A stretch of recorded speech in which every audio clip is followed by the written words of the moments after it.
Hello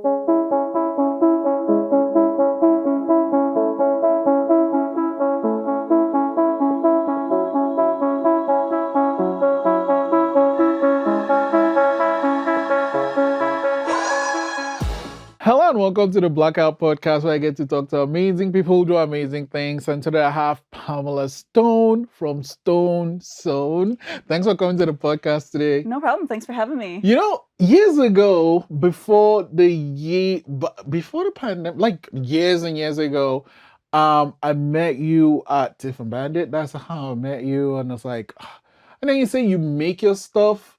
I'm like, I looked at the things and mine was blown. So it made sense while you were working at Different Bandit. So let's go way back. How did you get into sewing and making things like this? Yeah, so basically when I went off to college, I went to NSCAD University. So I came to this great city and I went there for illustration, did that for a year, and then I knew I was going to take the textile program there. You knew? I knew. I knew I didn't want to do something academic, so I went into the arts, like fully dove into the textile program, not really having much knowledge or experience with textiles. And I just completely fell in love with the process of sewing, and it ended up connecting me to all these roots from my mom, my grandmother. I just found all these connections and just fell in love and decided to just continue going down that path and learning. Okay, I gotta ask, what are some of those connections you found? Yeah, so growing up, my mom was a huge seamstress, mostly just for the family. We were middle class, and she made a lot of our prom gowns, skating outfits. She made a prom gown. Yeah, so she did a lot Holy of smokes. sewing. So it was always kind of like the humming of a sewing machine in the background. But I never really played around with it too much myself. So once I started sewing myself, I felt that connection to her and really learned to appreciate all that hard work that she put in for me and all my siblings. Also, my gram was a huge quilter.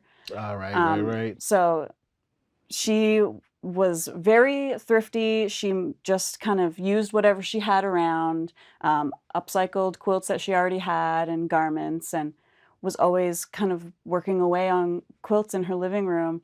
So again, just kind of I grew up around fabric and around textiles. I mean, as we all do, but until I was learning more about it and I stopped to really think, about those connections, it just flourished my love and my passion for the textile. How was NSCAD for you? I really liked it. I came from a small town, and I didn't have... What town? A small town called Perth Andover in New Brunswick. Okay. So one province over. And is that a French part of New Brunswick? It's in the French area. It's Okay. close to like Edmundston and Grand Falls. Okay. But it's an English town, English-speaking town. And yeah, so we didn't have much in the community for arts, and I didn't get too much experience with, I was really into drawing, so I didn't get too much experience with like paints or charcoals. I never really got to really dive into those things. So going to art school and just learning about all the different ways to make art was really special to me. Yeah, I was only there for 4 years. I wish I could have stayed longer. Why? Just to be able to do everything. I did a little bit of woodworking. I wish I could have done ceramics. I didn't do any painting while I was there. So there's just so much more I feel like I could have learned. And who knows, maybe I'll go back someday. But Yeah, you mentioned ceramics. Ceramics is actually, I made a documentary about Walter Ostrom. Okay. Yeah, and I didn't know how much story was in like those pots. Each pot has its own story, so I really find ceramic fascinating. Really. Me too. Yep. Anything material-wise, like until you really get into it with your hands and learn about how the materials react together and the longevity of things, you can just dive so deep into just how ceramics learn about their materials and their glazes and all that too. Yeah. Hmm. Okay, so you're done with NASCAR. What was the next for you? Done with NSCAD. The next thing was basically figuring out what I could do career-wise with these skills that I learned. By then I knew I was a seamstress, and that's what I wanted to keep doing. So I just started. I started out kind of making like small collections at home, and just trying to pick up commission work, like a Kijiji. I would find ads for people looking for people to make stuff. And then also a little bit of just word of mouth, trying to get anyone who needed repairs to blankets or alterations done, just really trying to spread the word that I was someone who could do that for people. And surprisingly, um, people don't know that many people that can do that for them. So Mm. it, yeah, it turned out was able to really get some work that way. Mhm. Started working for some local small companies, which then led me into my thief and bandit career. I was there for 6 years, and that's really where I honed in on a lot of my like sewing skills, drafting skills, What was drafting? drafting, so pattern drafting. Oh, like the Yeah, little like brown actually papers. creating the shapes for the garments and Oh, right, stuff. right, right. Oh my God. Yeah. Yep. Okay. Learned a lot about, ordering things in bulk and running studios, and yeah, got a lot of good experience there. 6 years. Holy shit. You know, it's weird. Like, I think we'll talk about COVID, but I think COVID just like made time freeze. And then when you look up, it's like, oh, like time has really passed. Totally. Yeah, it's like my reference point will probably be 2019, 2020 for a few more years at Right, least, right, right? right, right, right, right, right. Yeah. Oh, okay. So, Tiff and Bandit. And I remember while you were there, you kind of had Stone Sewn. Like the name. What was the story behind that name? Yeah, so when I was trying to start my own business, my last name's Stone, so obviously that's where that came from. But I wanted a name that encompassed all things sewing. So garments was something that I was kind of moving away from and diving a little bit more into home goods and quilting and stuff like that. I also wanted to offer sewing services. So I didn't want it to be like stone designs or um, alterations in the title. Like I just wanted something that kind of anything sewing, anything textiles, you can come to me, Pamela does it. Stone Sewn. Mm. Yeah. No, no, no, it does. And another thing you do is kind of like you upcycle stuff. Yeah, that's a really, really big component to my work. How Um, did that start, and why is it important to you?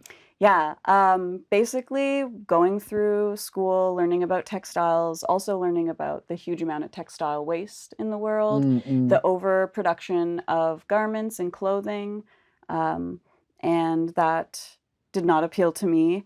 Um, Also, just growing up, without a whole lot of money, we weren't rich by any means, so we thrifted a lot.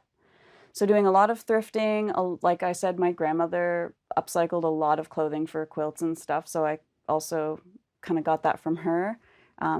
Just became a passion of mine to make as little amount of waste as I could, and also I really love getting inspiration from the fabrics and using what I have to kind of set limitations on my work, or having those limitations to kind of Mm, expand my creative process, yeah. and getting ideas from that, and kind of it's almost like problem solving, puzzling, like just trying to figure out what you can do with this, what kind of goes together, and Mm.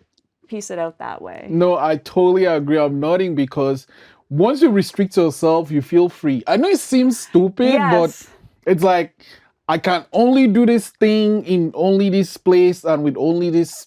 Once you restrict Mhm. yourself, it's like, holy shit, your eye just open. But I can't speak for myself. Mhm. But once you give me all, like, the more the options, I just Mhm. freeze. What am I supposed to do? Yeah, decision making is a tough thing, and Yeah. I really like, yeah, I like the restrictions and the needing to work around what you have. Mm.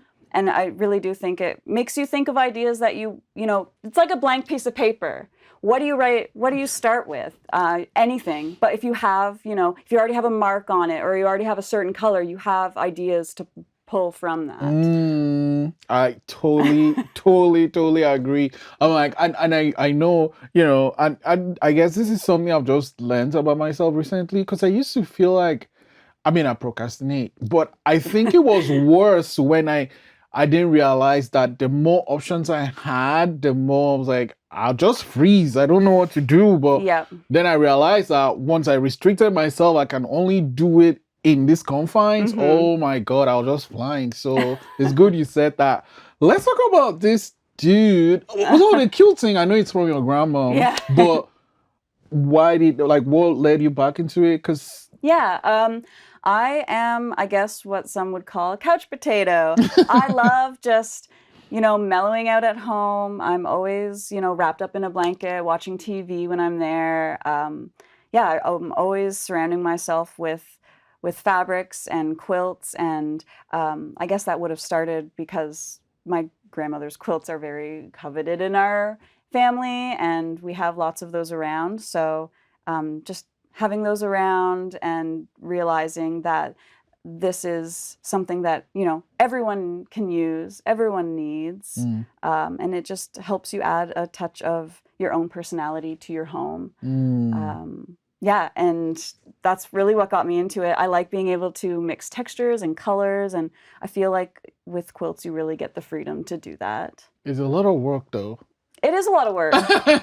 Yes, it is, but when the process is what you love, then you can dive pretty deep into that. Okay, so walk me through the process of creating this magical piece.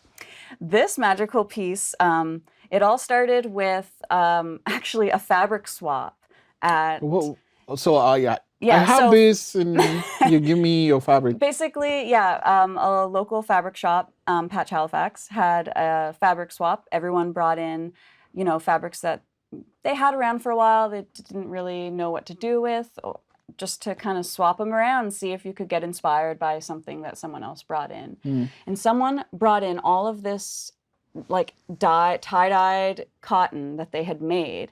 And at the end of the day, it was still there, and I snatched it up because I was really surprised no one grabbed at it. But just looking at this just made me, think of a planet, kind of. I love the colors and the shapes of the colors. So it kind of just started with that. I thought, I'm going to have that as a planet. And then I kind of worked on the background. So the back of the quilt is just like a digitally printed panel. They do it in space. And that kind of looks like that. It does, yeah. So basically then I had this around, I connected the two and just kind of picked the colors from there. Right. And then I really like doing a lot of freeform shapes.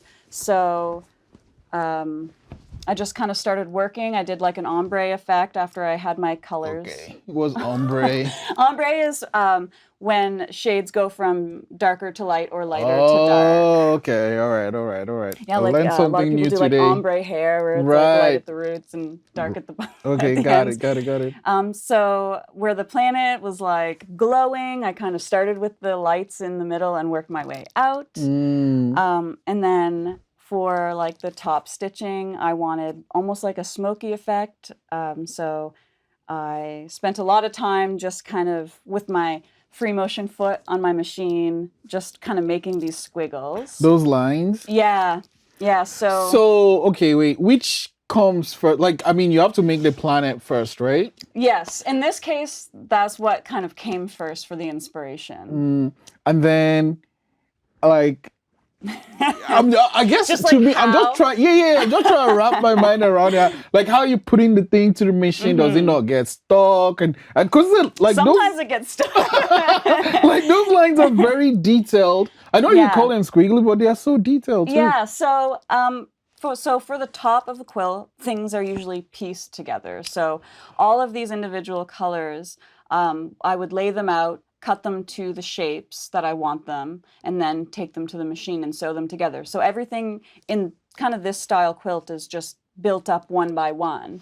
That's a lot of work. That's a lot of It is a work. lot of work, but it's really fun. And Right, right. and yeah, sometimes when you're in the groove and something's just working, it doesn't feel like a lot of work because it's just kind of coming How alive long did before it you. take you to make this? Yeah, this one probably took me 4 or 5 hours. I'm like, But which you isn't do go very long. straight, like just straight doing it, or do you No, I take don't breaks? usually go straight Oh, through. I okay. do take a lot of breaks. It's really good to take breaks and like stretch out your shoulders, just like any job. You don't want to be sitting there hunched over the machine for too long.